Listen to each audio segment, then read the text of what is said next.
All right, here it is, your most important prop. It's not the egg bag, it's not the egg, it's the assistant. And of course, calling your assistant a prop is probably not proper because really it's the most important part of the show. This may not be instructional for the egg bag, but this will apply to everything you do when you pick an assistant. So because the assistant is crucial to the success of the egg bag, we're going to put a little time into this one. So when you pick an assistant from the audience, and I always choose a lady for this trick. I've used men before with the egg bag, but a guy on the guy thing, when you're working with a guy on stage to do a trick, there's a little bit of competition thing, one-upsmanship, smart aleck, what have you. When you pick a female assistant, you're much more apt to be successful in getting someone that's going to be cooperative, which is the most important part. Now, of course, the three major things that you're going to look for. Number one, you're going to look for there's no handicaps, physical infirmities of any kind. Believe me, I've gone through the whole gamut of going through and just picking the first person that you think's going to work, and you realize they have one leg. And it's happened. And all of a sudden, that person is going, sure, I'll help, and they're coming up. Now, I've used people with physical handicaps on stage, but let's face it, your number one job is to entertain the audience. And your number one job is to make sure that the trick works the best. And if you got into a routine, you don't want to have to make adjustments in length to the show or whatever to accommodate somebody that can't do the trick effectively. So I always look for handicaps, that's number one. Number two, always look for sobriety. Now, I'm in Vegas almost every night, and I see a lot of drunk people, too many martinis, everywhere. You want to find somebody that's relatively sober. I've gotten through the trick when there's a woman with one too many drinks, but I try not to. I always try maybe one drink. You can tell one drink or two, somebody's a little light, a little happy, that's fine. But you don't want somebody taking on their own show off to the side, doing something entirely different while you're trying to do the egg bag. Okay, so handicaps, we want to avoid drunkenness, we want to make sure they're sober.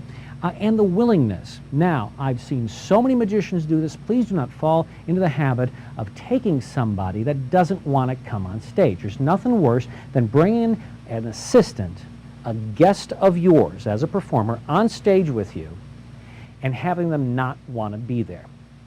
So, I try always get a willing person. Another mistake is asking open-ended questions. Who wants to come up? Well, guess not. You're either going to find nobody who wants to, and the ones that say, sure, I will, you really don't want up on stage for varied reasons. Now here, I'm going to show you, basically give you a physical example here of how I pick the lady and how I do this. I have an assistant over here. Hello, how are you? Could you please be seated? And what's your name? Yvonne. Yvonne. Hey, you're my wife. Yes. Ah, I thought I recognized you. This is Yvonne.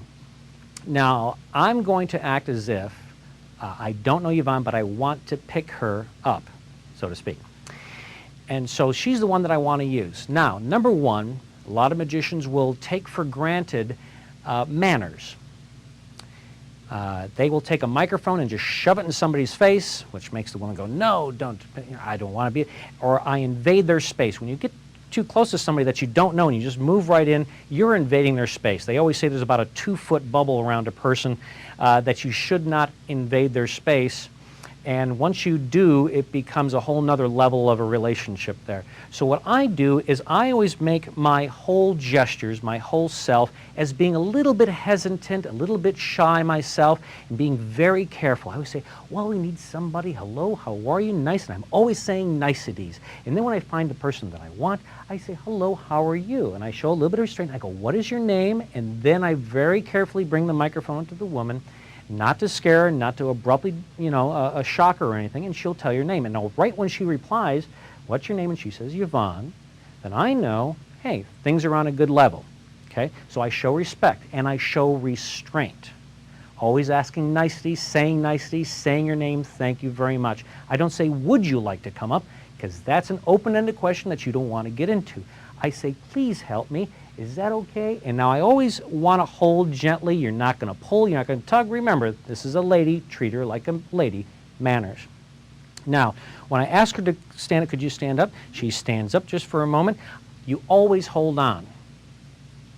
Always hold on. Never let go. You'd be surprised how many lawsuits I've avoided by always holding on to the lady. And she's walking with me, we're walking, and all of a sudden she stumbles, trips over her own feet, something else, and I have to hang on to her. Never let go. Always hold on. Also, when I say, let's have a nice round of applause for Yvonne. Now, she's happy. Everyone gives her a round of applause. She goes, oh, I feel great. And during that applause, quite often, if she's a little bit hesitant and not quite sure, I will move the microphone away or cover it up, and I will say, thanks for helping. Everything will be okay. Don't worry about it. And I whisper to her secret words of encouragement to make her feel, oh, it's just all about the show and everything's going to be fine. So that's very important. So that is some secrets to picking an assistant, picking the right successful person to make the egg bag a great masterpiece. So remember, for your choice of an assistant, you must show restraint, so you're not overbearing. You must show respect, always have manners. Always assist in walking your assistant to the stage, never let go. You don't want them to trip, hurt themselves, because obviously it stops the show and it's your fault. Also, when you ask for a round of applause for your assistant, say a few secret words of encouragement, so it's just now a little relationship between you and her to make her feel comfortable.